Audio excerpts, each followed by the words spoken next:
Bismillahirrahmanirrahim. Assalamualaikum warahmatullahi wabarakatuh. Kaifa halukum ya talamid? Alhamdulillah bi khairin syukran. Anak-anak, hari ini Ustazah Midah ingin mengajak kalian belajar PAIBP. Tetapi sebelum kita memulai pembelajaran, alangkah lebih baiknya, alangkah lebih utamanya kalau kita awali belajar kita hari ini dengan membaca doa sebelum belajar. Mari kita baca bersama-sama ya. Yuk, angkat tangannya, tundukkan kepala, berdoa yang khusyuk. A'udzu billahi minasyaitonir rajim. Bismillahirrahmanirrahim. Raditu billahi rabba wa bil islami dina wa bi Muhammadin nabiyyan wa rasulah. Rabbi zidni ilma warzuqni fahma. Amin ya rabbal alamin. Sekarang coba semuanya siapkan buku tulisnya. Ustazah akan menyampaikan materi apa saja sih yang nanti akan kita pelajari di semester 2 ini. Sudah disiapkan? Oke, sekarang dengarkan ya. Di semester 2 ini anak-anak, kita nanti akan belajar sebanyak 5 bab. Di bab pertama, kita nanti akan belajar tentang surat At-Tin dan hadis tentang silaturahmi. Di bab kedua, kita akan belajar mengimani Rasul-Rasul Allah. Yang ketiga, kita nanti akan belajar tentang materi Aku Anak Sholih. Di bab keempat, kita nanti akan belajar tentang sholat Jumat, sholat duha, dan sholat tahajud. Nah, di bab terakhir, di bab 5, kita nanti akan belajar kisah Nabi Muhammad dalam membangun kota Madinah. Nah, saya akan belajar tentang apa ya hari ini kira-kira? Benar, kita akan memulai di bab yang pertama, yaitu tentang mengaji dan mengkaji surat At-Tin dan juga hadis tentang silaturahmi. Semoga nanti apa yang Ustazah sampaikan bisa dipahami dengan baik. Harapkan anak-anak semuanya bisa membaca surat At-Tin dengan tartil. Kemudian yang kedua, anak-anak nanti diharapkan bisa mempraktekkan hukum bacaan, nun sukun, dan tanwin. Yang ketiga, diharapkan nanti anak-anak bisa menjelaskan pesan-pesan pokok yang terkandung dalam surat At-Tin dengan baik. Lalu kalian juga nanti diharapkan bisa membuat memaparkan tentang pesan-pesan pokok surat At-Tin. Kemudian anak-anak nanti diharapkan bisa menulis surat At-Tin dengan baik dan bisa menghafalkan surat At-Tin dengan lancar. Sekarang saya tanya, sudah membaca Al-Qur'ankah kalian hari ini? Pintar, kalau yang sudah berarti kalian anak-anak hebat yang kelak menjadi pemimpin bangsa ini. Nah, untuk kalian yang mungkin sampai detik ini belum sempat membaca Al-Quran, nanti jangan lupa membaca Al-Quran ya. Jangan lupa terus ditingkatkan bacaan Qurannya, jangan cepat puas. Jadikan Quran sebagai bestie kita, karena Quran itu nanti anak-anak bisa menjadi salah satu penolong kita di akhirat. Makanya jangan sia-siakan, selagi masih ada waktu, silakan belajar, mengaji, mengkaji Al-Quran. Sebagaimana kita tahu, Al-Quran adalah kitab sucinya umat Islam. Kalau kita sebagai umat Islam belum tahu, bahkan belum kenal dengan Al-Quran, harusnya kita malu. Anak-anak, tahukah kalian berapa jumlah surat di dalam Al-Quran? Pintar, benar sekali, ada 114 surat. Salah satunya adalah surat At-Tin. Tahukah kalian surat At-Tin ada berapa ayat? Benar, ada 8 ayat. Surat At-Tin itu terdiri dari 8 ayat, dan surat At-Tin merupakan surat yang ke-95. Diturunkan di Mekah, turun sesudah surat Al-Buruj. Tahukah kalian anak-anak, surat At-Tin ini ada penyebab turunnya atau asbabun nuzulnya. Sebab diturunkannya surat ini dijelaskan dalam sebuah hadis bahwa sebagian sahabat Rasulullah yang sudah tua, mereka itu gelisah, mereka itu khawatir. Mereka bertanya pada Rasulullah, bagaimana mereka nanti, nasibnya mereka nanti gimana kalau mereka mengalami masa pikun, di mana mereka nanti ingatannya akan memudar, tidak sekuat saat mereka masih muda. Gimana kalau mereka pikun, belum sholat misalnya, belum sholat, ternyata ingatnya sudah sholat, itu bagaimana? Mereka khawatir bahwa mereka tidak menjadi ahli surga. Makanya diturunkanlah surat At-Tin ini sebagai memperjelas bahwa meskipun orang-orang itu, sahabat itu mengalami masa pikun, tetapi asalkan mereka tetap menjadi orang yang soleh dan kemudian beriman sewaktu mereka belum pikun, maka itu semua tetap dihitung, amal mereka tidak hilang, mereka tetap menjadi ahli surga. Jadi seperti itu latar belakang dari diturunkannya surat At-Tin ini. Nah, untuk memudahkan pengetahuan awal kita tentang surat At-Tin, sekarang tirukan tepuk surat At-Tin yang Ustazah sampaikan ya. Surat At-Tin artinya buah tin, terdiri dari 8 ayat. Surat ke-95 diturunkan di Mekah, turun sesudah surat Al-Buruj. Satu kali lagi, oke. Surat At-Tin artinya buah tin, terdiri dari 8 ayat. Surat ke-95 diturunkan di Mekah, turun sesudah surat Al-Buruj. Nah, sekarang Ustazah punya tugas buat kalian. Ambil Quran kalian atau ambil juz amma kalian, sekarang dibuka surat At-Tin sekarang juga. Nah, kalau sudah, sekarang kita akan membaca surat At-Tin secara bersama-sama. Dengarkan baik-baik. A'udzu billahi minasyaitonir rajim. Bismillahirrahmanirrahim. Wat-tini waz-zaitun wa turi sinin wa hadzal baladil amin. Laqad khalaqnal insana fi ahsani taqwim. Thumma radadnahu asfala safilin illal ladzina amanu wa 'amilus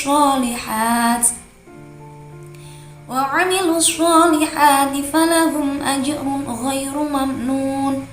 Fama yukadzibuka ba'du biddin. Alaisallahu biahkamil hakimin. Tasdik. Shadaqallahul azim. Nah, ini dia arti dari surat At-Tin.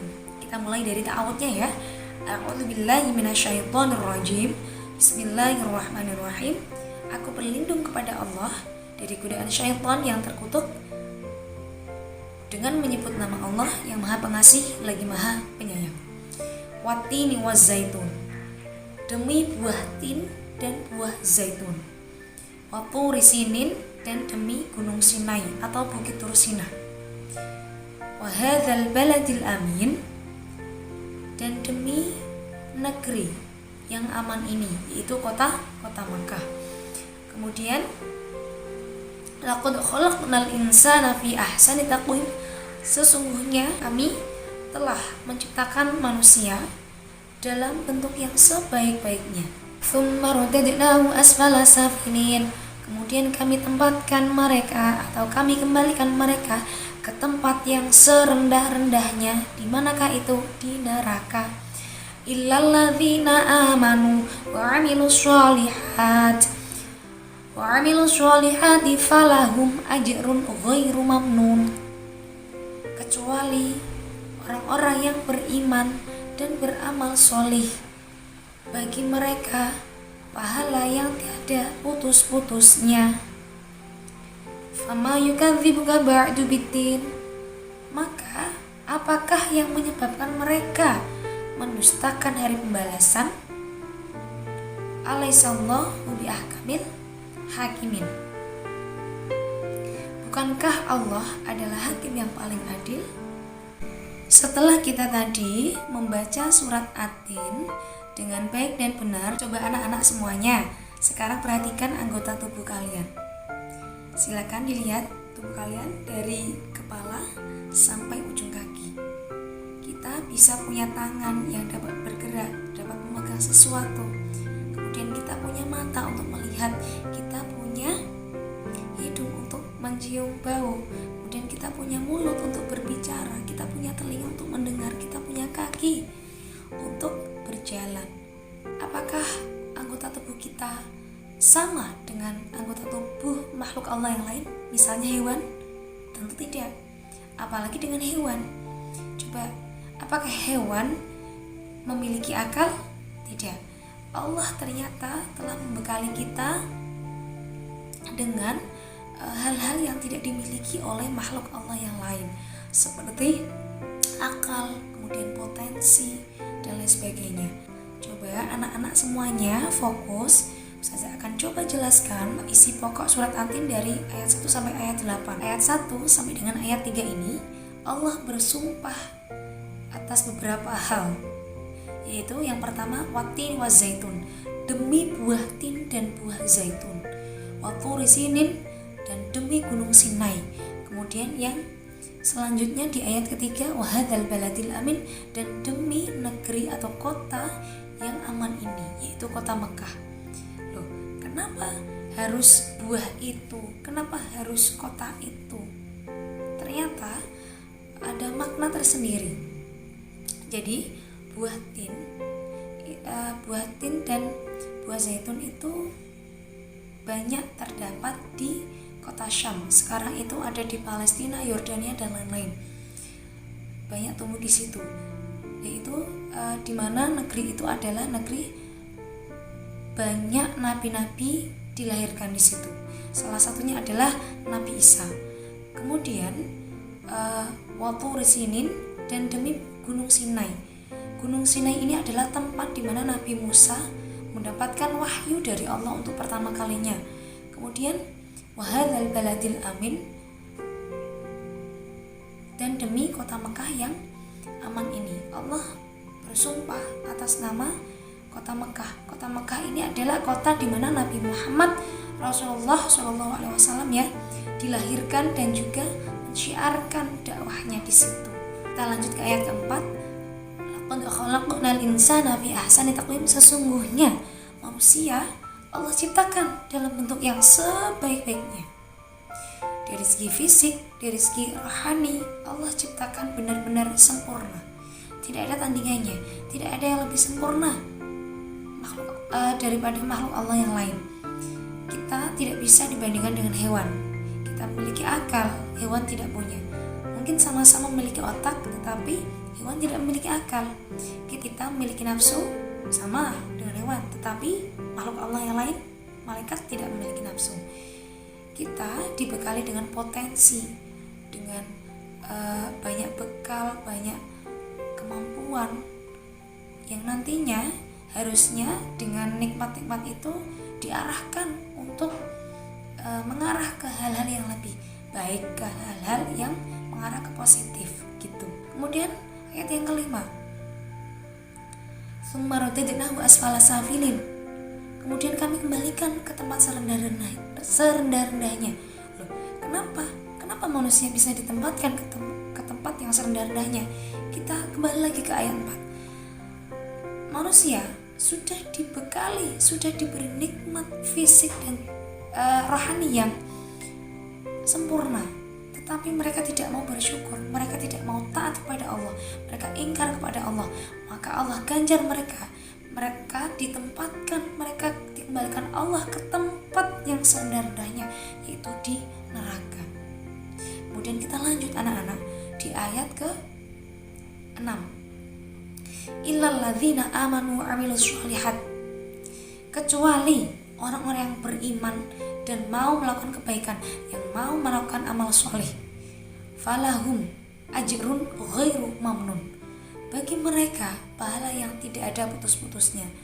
Jadi anak-anak, kalau bagi orang yang ingkar tadi, mereka akan dikembalikan ke tempat yang serendah-rendahnya, ke neraka. Tetapi tidak demikian dengan orang yang beriman dan beramal soleh.